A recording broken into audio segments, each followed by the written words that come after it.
دغه کتاب ته ووټ ونه چوي نو پیغمبر علیه السلام په ژړو شي. دوی صرف د ګرمې ټکالي او د الوا وږي دي. تاسو راشئ د الوا ټکالي به زه در باندې وخورم. نه جوړېږي چې هغه 3 ګزه ګیره پرېږدی هغه مسلمان دی. وایي ما غوندې سړی چې هغه مسله ګیره کړی یا مسلمان نه دی. الحمدلله ثم الحمدلله زه به تا نه ښه مسلمان وم. ما او تا د مقابلې پاته به په 19 تاریخ باندې لګېږي. او دا ترقي څه څوک ورکوی شي هغه فقط تحریک انصاف دی. آینده جویای والا خو پوه شي څه کافر وي دوی مسلمان کی څه بیا مسلمان وي دوی کافر کی. بسم الله الرحمن الرحیم. ایاک نعبد و ایاک نستعین.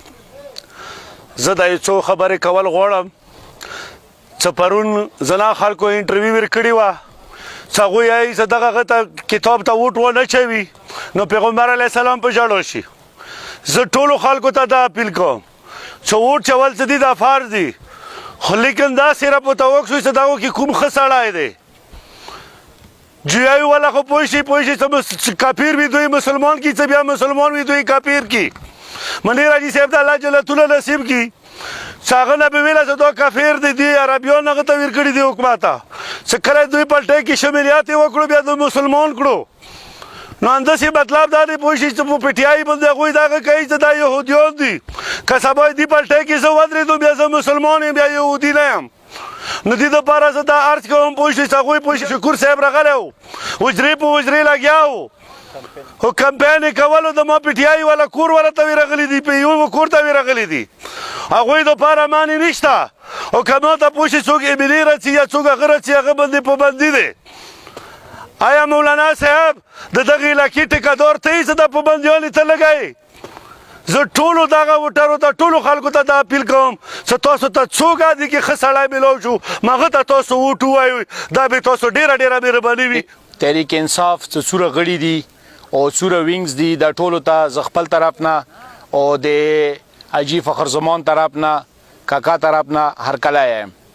مرګلو بیګا چې کومه ناخوشګوار واقع شوي دی ځینو کسانو په میډیا باندې د پی ټي آی د تحریک انصاف په باره کې ډېر غلط غوندې تاثر یو هغه کړی دی نشر کړی دی. موږ د هغه شدید مذمت کوو او زه خپل اواز نه اوچتوم چې زه صرف خپل غږ خپل ټون اوچات کم او دا زه هغه کم. زه صرف دې ته یم چې ته دې نه وډر شه چې ایاک نعبد و ایاک نستعین مطلب څه دی. دا صرف سړی په دې باندې مسلمان نه جوړېږي چې هغه 3 ګزه ګیره پرېږدی هغه مسلمان دی. وایي ما غوندې سړی چې هغه مسله ګیره کړی یا مسلمان نه دی. الحمدلله ثم الحمدلله زه به تا نه ښه مسلمان وم. ما او تا د مقابلې پاته به په 19 تاریخ باندې لګېږي چې ته صورت کړی وایي ما ورکر صورت کړی دی. بقي په چیغو باندې په کغلیو باندې هیڅ نه کیږي. ته چونکې په مرکز کې په نورو ځایونو کې د پی ډي ایم لحاظ سره شکست خور دی او تا په مطلب دا دی په مخکې مستقبل کې شکست لیکلی دی. تاسو څه بل هیڅ یوه طریقه نشته. خو زه تاسو ته دا یم چې خپل ورکر ما خرپوئ. خپل چې کومې تا د جمعیت علماء د اسلام کارکنان دي هغه ته به کوامه هغه یې موډونه دي ایمو کلمه گو دي. مو دا یایو چې هغوی خپل ووټ داسې ځای کې استعمال کړي چې چېرته د دوی علاقې پاره ترقي وشي و هغه ترقي به څوک ورکوي. انشاءالله د تحریک انصاف حکومت د کاکا په ترو باندې چې کوم د مو ټیکټ هولډر دی انشاءالله دا ترقي به هغه دغې علاقې ته ورکوي که هغه سنټرل کورم دی که لوور کورم دی. د نور شرمنده خلک څه هر څوره کوکې ووایي هر څوره چیغې ووایي دوی نه سیاسي کردار شته نور د دوی څه مورل کردار شته. دا به قرار ناست وي کوکې به وایي بل دوی صحیح څه نشته بل دوی صرف د ګرمې ټکالي او د الوا وږي دي. تاسو راشئ د الوا ټکالي به زه در باندې وخورم. که زه ډېر غریب یم والا خپل جیب نه در باندې وخورم. تاسو خفه کېږئ ما خو د مو څه کوم د تحریک انصاف او تحریک انصاف نه څه کوم د جمعیت علماء اسلام څوره غړي دي دا ټولې موډونه دي. دا ته په دغو تقریرونو باندې په دغو ناقصو خبرو باندې هیڅ کله نه شېړوئ.